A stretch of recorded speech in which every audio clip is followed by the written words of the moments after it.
나무를 심은 사람 장지오노 글 프레데리 백 그림 햇살과 나무꾼 옮김 둘의 아이들 한 사람의 인격이 얼마나 훌륭한지 알기 위해서는 오랫동안 그 사람의 행동을 지켜볼 수 있어야 한다. 그 행동이 조금도 이기적이지 않고 더없이 고결한 마음에서 나왔으며 어떤 보상도 바라지 않고 세상에 뚜렷한 흔적을 남겼다면 그때는 영원히 잊을 수 없는 인물을 만난 것이다.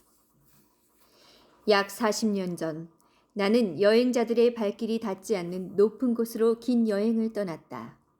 그곳은 프로방스 지방으로 뻗어내린 아주 오래된 알프스 산악지대였다. 그 지역의 동남쪽과 남쪽으로는 시스트롱에서 미라보까지 뒤랑스 강 중류가 경계를 이루고 북쪽으로는 바런지에서 뒤까지 이르는 드롬강 상류가, 서쪽으로는 콩타브 내생 평야와 방투산 기슭의 낮은 언덕들이 펼쳐져 있었다. 그러니까 바스잘프 지방의 북부 전체와 드롬 지방 남부, 보클리즈 지방의 일부가 걸쳐진 곳이었다. 나는 야생 라벤더밖에 자라지 않는 해발 1200에서 1300m 지대에서 그 헐벗고 단조로운 황무지로 긴 산책을 떠났다. 그 지방을 길게 가로질러 사흘 동안 걷고 나니 황폐하기 그지없는 곳이 나왔다.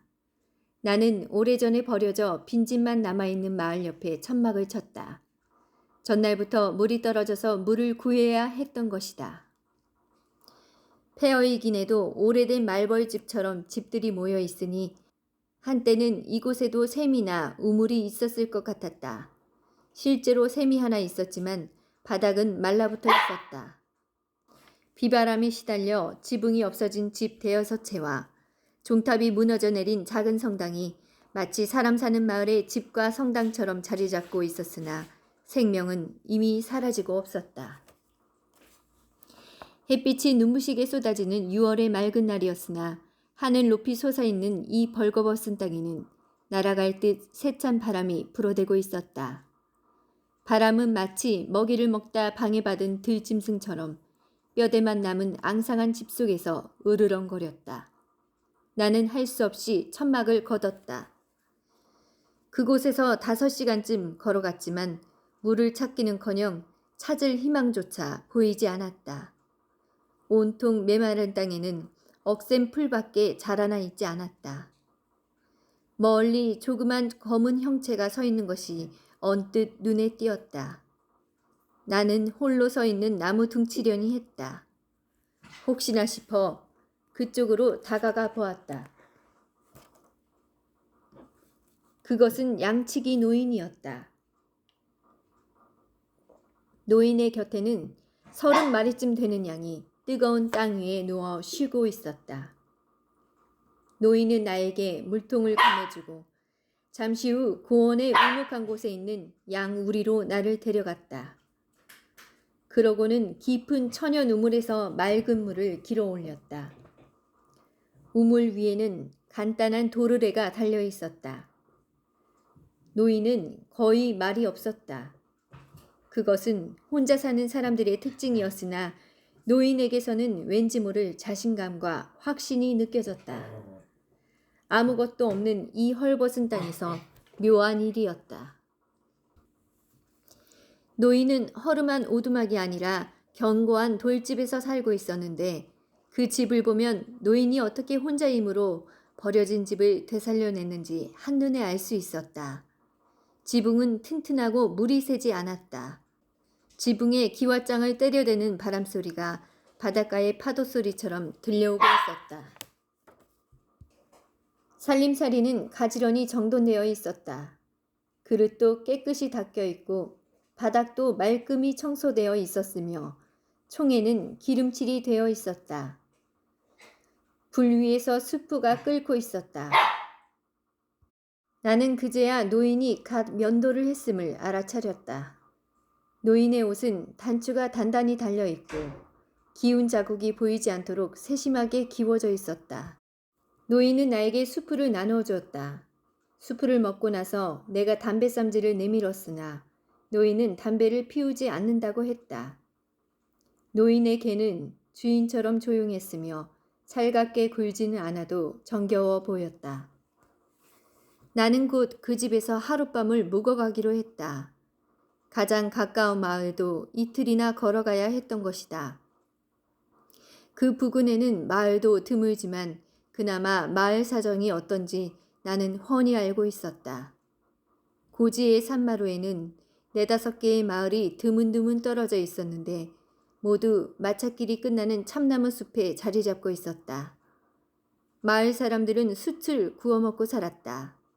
그런 곳에서는 누구나 살아가기가 힘겹다. 여름이나 겨울이나 견디기 힘든 날씨 속에서 어떤 희망도 없이 서로 부대끼며 이기심만 더해간다. 오직 그곳을 벗어나고 싶은 욕망에 사로잡혀 분수에 맞지 않는 욕심만 커져갈 뿐이다. 남자들은 집마차에 숯을 싣고 도시로 갔다가 되돌아온다. 이처럼 무감각하게 되풀이되는 생활 속에서는 아무리 착실한 사람이라도 무너지고 만다. 여자들의 마음속에서는 불만이 끓어오른다. 사람들은 모든 것을 놓고 경쟁한다. 숯을 파는 일뿐 아니라 성당에서 앉는 자리, 선한 일과 악한 일, 선과 악이 뒤섞인 일상적인 문제에 이르기까지 끊임없이 다투어댄다. 그 위로 바람마저 쉬지 않고 불어와 신경을 거스른다. 자살이 유행처럼 번지고 온갖 범죄가 들끓어 수많은 목숨을 앗아간다. 담배를 피우지 않는 양치기 노인은 조그만 자루를 가져와 식탁 위에 도토리를 쏟아 놓았다.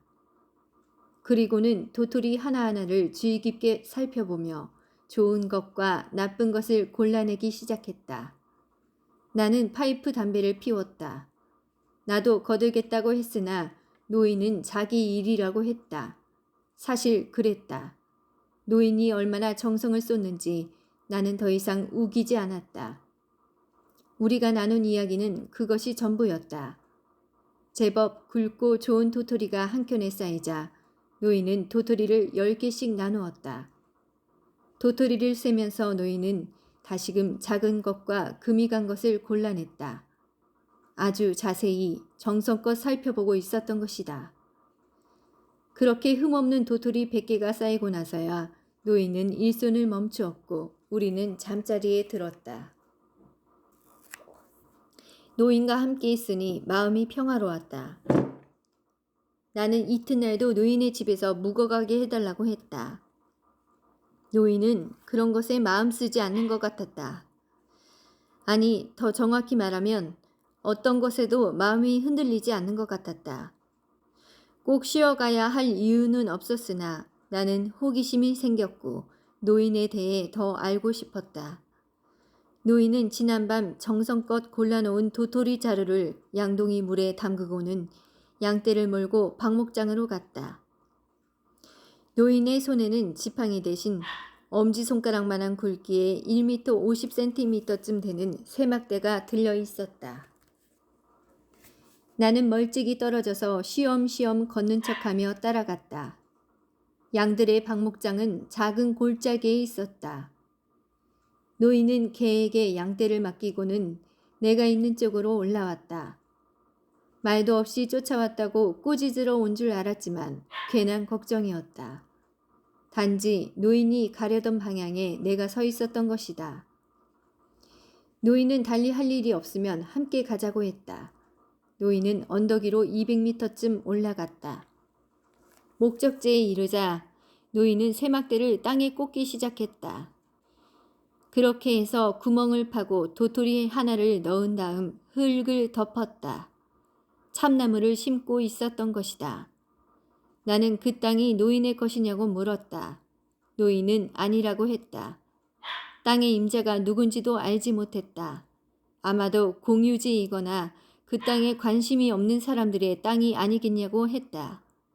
그 땅이 누구 것인지에 대해서는 관심조차 없었던 것이다. 노인은 그렇게 100개의 도토리를 정성껏 심었다. 점심을 먹고 난 뒤 노인은 다시 도토리를 고르기 시작했다. 내가 꽤나 끈질기게 물어보았던지 노인이 대답해 주었다. 노인은 3년 전부터 이 적막한 곳에 나무를 심어왔다고 했다. 이미 10만 개의 도토리를 심었고 그 10만 개 중 2만 개가 싹이 텄다. 그 2만 개 중 절반은 들쥐나 다람쥐가 갉아먹거나 우리가 알 수 없는 신의 뜻으로 잃게 될 것이라고 노인은 내다보고 있었다. 만 그루의 참나무가 살아남아 아무것도 없던 이 땅에서 자라날 것이다. 양치기 노인의 나이가 궁금해진 것은 그때였다. 보기에도 50살은 넘은 듯했다. 노인은 55이라고 했다. 이름은 엘제아르 부피에였다. 노인은 한때 평야지대에서 농장을 가지고 있었고 그곳에서 성실하게 살았다. 그곳에서 노인은 하나뿐인 아들을 잃었고 잇따라 아내마저 잃었다. 그 뒤로 노인은 이 고적한 곳으로 물러나 개와 양을 기르며 한가롭게 사는 것을 기쁨으로 삼았다. 노인은 나무가 없어서 이곳이 죽어가고 있다고 생각했다. 달리 중요한 일도 없었기 때문에 이곳을 바꾸어 보기로 했다고 노인은 덧붙였다. 그 당시 나는 젊은 나이였으나 혼자 살고 있었으므로 고독한 사람들과 묘하게 마음이 통했다. 그런데도 실수를 하고 말았다.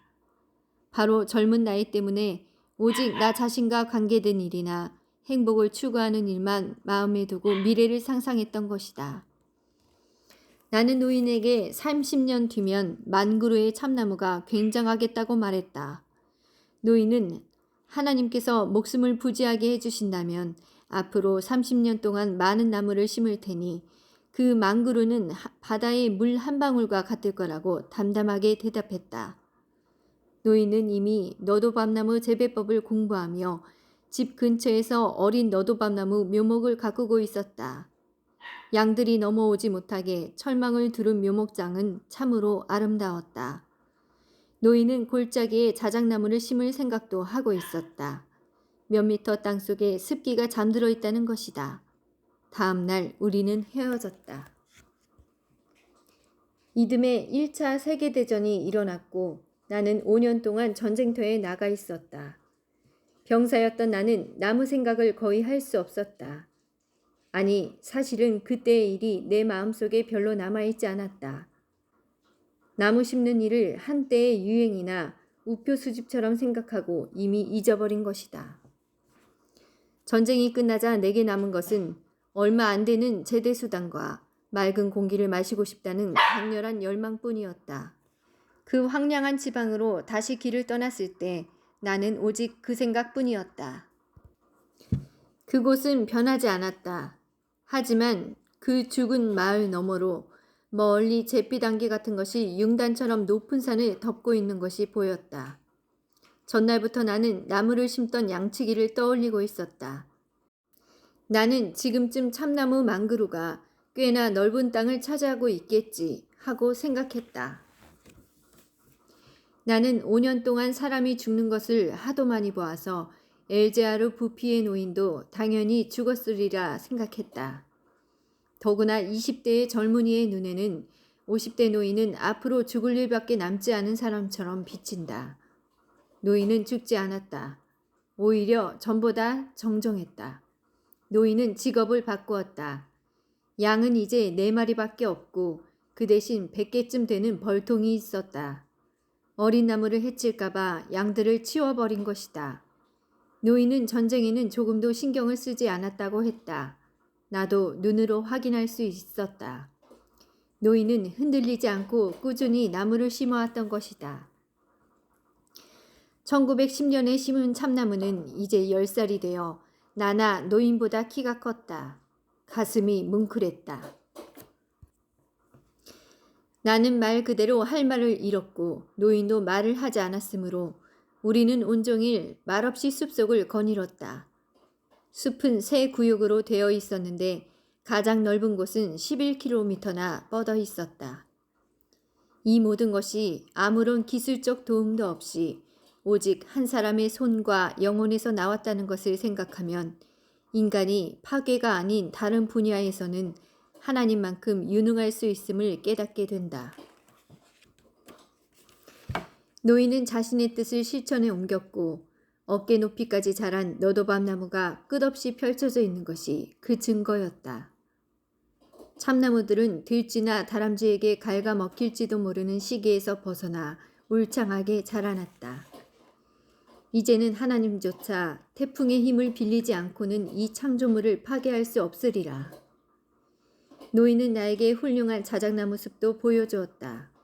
그 나무들은 5년 전, 그러니까 1915년에 심은 것으로 그때 나는 베르댕에서 싸우고 있었다. 노인은 땅 밑에 습기가 있다고 생각했던 골짜기마다 자작나무를 심었고 그 짐작은 들어맞았다. 그 나무들은 젊은이처럼 부드러우면서도 아주 튼튼했다. 게다가 창조는 꼬리를 물고 일어나는 것 같았다. 노인은 별로 신경 쓰지 않았다. 그저 자신이 할 일을 꾸준히 해나갈 뿐이었다. 나는 마을로 내려오다가 아득히 먼 옛날부터 말라있던 도랑에 물이 흐르는 것을 보았다. 그렇게 멋진 변화는 처음 보았다. 예전에는 아주 먼 옛날에는 이 도랑에도 물이 있었다. 이 이야기를 시작할 때 말했던 황폐한 마을 중 몇몇은 로마 시대의 유적이 아직도 남아있는 옛 마을터에 세워진 것인데 고고학자들이 그곳에서 발굴 작업을 하다가 낚싯바늘을 발견했다고 한다. 그러나 20세기에는 물탱크가 없으면 이곳에서 물을 얻을 수 없었다. 바람도 얼마간의 씨앗을 퍼뜨렸다. 물이 돌아오면서 버드나무, 고리버들, 풀밭, 기름진 땅, 꽃, 그리고 삶의 이유 같은 것들이 돌아왔다. 하지만 그 변화가 아주 천천히 일어났기 때문에 사람들은 예사로운 일로 받아들였다. 산토끼나 멧돼지를 쫓아 호젓한 곳까지 올라온 사냥꾼들은 어린 나무들이 즐비한 것을 보았지만 대지의 자연스러운 변덕쯤으로 여겼다. 덕분에 아무도 노인의 일에 끼어들지 않았다. 만약 누군가 의심했다면 회방을 놓았을지도 모른다. 하지만 의심할 수가 없었다. 고결하기 그지없는 일을 그토록 우직하게 계속하다니 마을이나 관청에서 누가 상상할 수가 있었겠는가. 나는 1920년부터 해마다 엘제하르 부피의 노인을 찾아갔다. 나는 노인이 뜻을 굽히거나 의심을 품는 것을 본 적이 없다. 하지만 노인에게 시련이 없었을 리 없다. 나는 노인이 겪었을 좌절은 생각해 보지 않았다. 그러나 그만한 성공을 거두려면 숱한 어려움을 이겨내야 했음을 쉽게 상상할 수 있었다. 그러한 열정이 확고한 승리를 거두려면 절망을 딛고 일어나야 했으리라. 한때 노인은 1년 동안 10,000그루가 넘는 단풍나무를 심었다. 그러나 단풍나무는 모두 죽었다. 이듬해의 노인은 단풍나무에서 손을 떼고 참나무보다 더 잘 자라는 너도 밤나무를 다시 심었다. 이 남다른 면모를 제대로 이해하려면 노인이 철저히 고독하게 지냈음을 잊어서는 안 된다. 얼마나 고독했는지 말년에 이르러서는 말하는 법을 잃어버렸을 정도였다. 아니, 말할 필요를 못 느꼈던 것일까? 1933년 깜짝 놀란 산림감시원이 노인을 찾아왔다. 산림감시원은 천연숲이 위험해질지도 모르니 밖에서 불을 피우지 말라고 지시했다. 아무것도 모르는 산림지시원은 노인에게 숲이 저절로 생기는 것은 처음 보았다고 말했다. 그 무렵 노인은 집에서 12km 떨어진 곳까지 너도 밤나무를 심으러 다녔다. 그때가 75살이었기 때문에 번거롭게 왔다 갔다 하지 않으려고 나무를 심고 있던 장소에 작은 돌집을 지으려 하고 있었다. 이듬해 노인은 실제로 집을 지었다. 1935년에 정식 정부 대표단이 천연숲을 조사하러 왔다. 산림청의 높은 사람 한 사람과 국회의원 한 사람, 그리고 전문가들이었다. 그 사람들은 쓸데없는 말을 많이 했다. 그리고는 뭔가를 하기로 결정했는데 다행히 쓸모 있는 일 하나 말고는 아무것도 하지 않았다. 나라에서 숲을 보호하고 그 그 숲의 나무로 숯을 굽지 못하게 한 것이다. 싱싱한 어린 나무들의 아름다움에는 그들조차 매혹당할 수밖에 없었다. 숲의 아름다움이 국회의원까지 사로잡은 것이다. 대표단의 산림 전문가 중에 내 친구가 있었다. 나는 친구에게 숲의 비밀을 설명해 주었다. 그 다음 주에 우리는 엘제아르 부피의 노인을 찾아갔다. 노인은 대표단이 둘러보던 장소에서 20km 떨어진 곳에서 한창 일을 하고 있었다. 그 산림 전문가는 역시 내 친구다웠다. 친구는 가치 있는 일을 알아보았다. 입을 다물고 있을 줄도 알았다. 나는 선물로 가지고 간 달걀 몇 개를 꺼내 놓았다. 우리는 셋이서 도시락을 나누어 먹고 말없이 경치를 바라보며 몇 시간을 보냈다. 우리가 지나온 쪽은 6, 7m 높이의 나무들로 덮여 있었다. 나는 1913년에 그 지방 풍경을 떠올렸다. 황무지.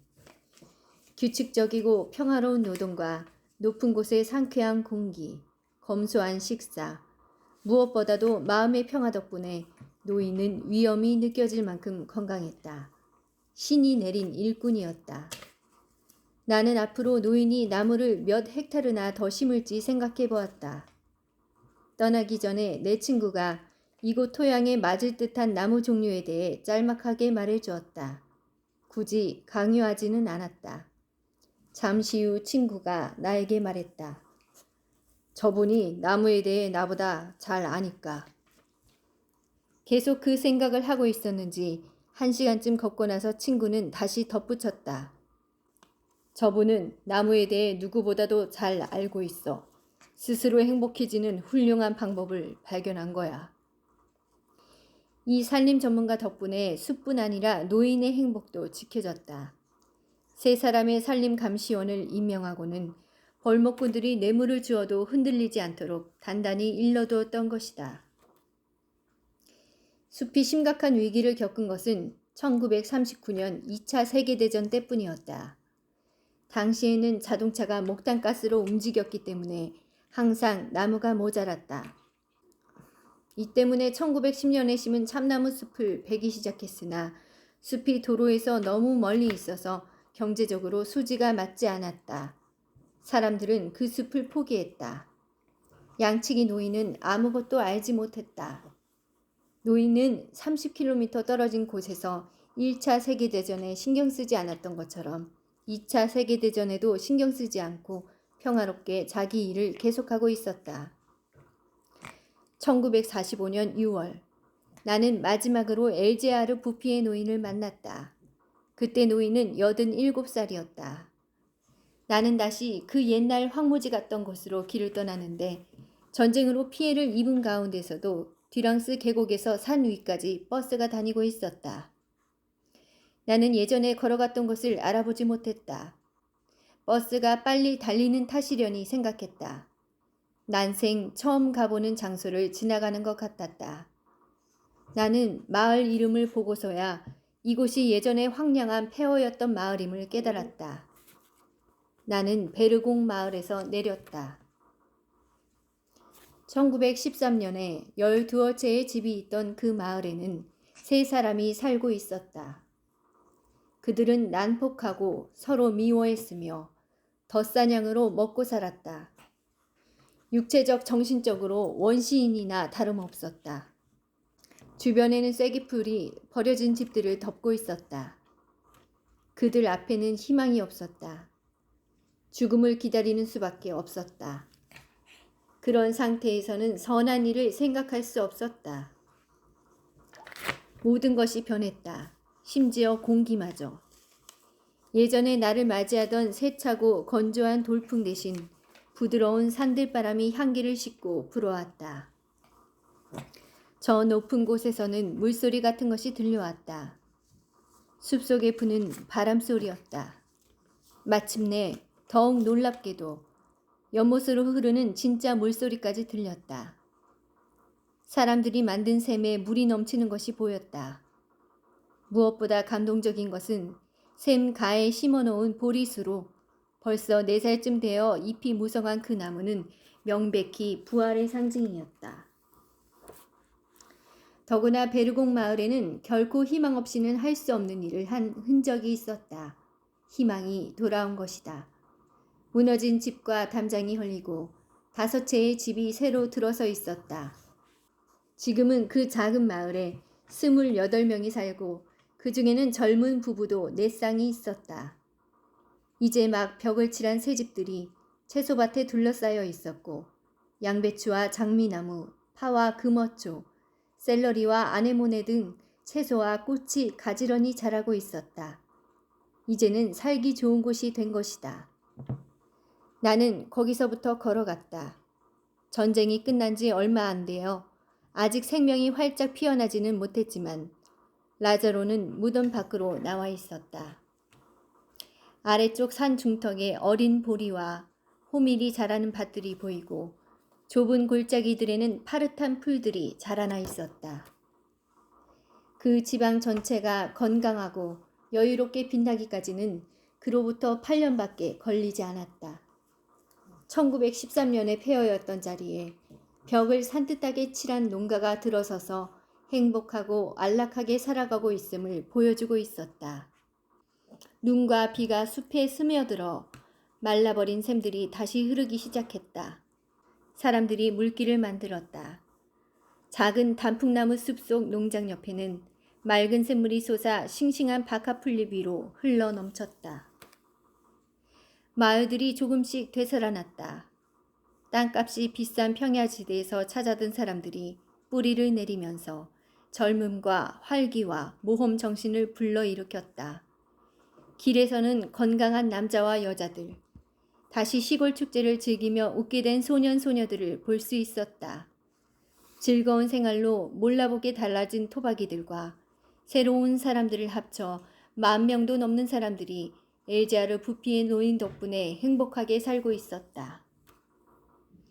단 한 사람의 육체적 정신력 능력만으로 이 불모지에서 가나안이 솟아난 것을 돌이켜보면 인간에게 주어진 힘이란 아무래도 놀랍다는 생각이 든다. 그러나 위대한 영혼으로 오직 한 가지 일에만 일생을 바친 고결한 실천이 없었다면 이러한 결과를 낳을 수 없었을 것이다. 그 사실을 생각할 때마다 나는 신과 다름없는 일을 훌륭히 해낸 사람, 배운 것 없는 그 늙은 농부에 대한 크나큰 존경심에 사로잡힌다. 엘제아르 부피에는 1947년에 반홍의 요양원에서 평화롭게 눈을 감았다.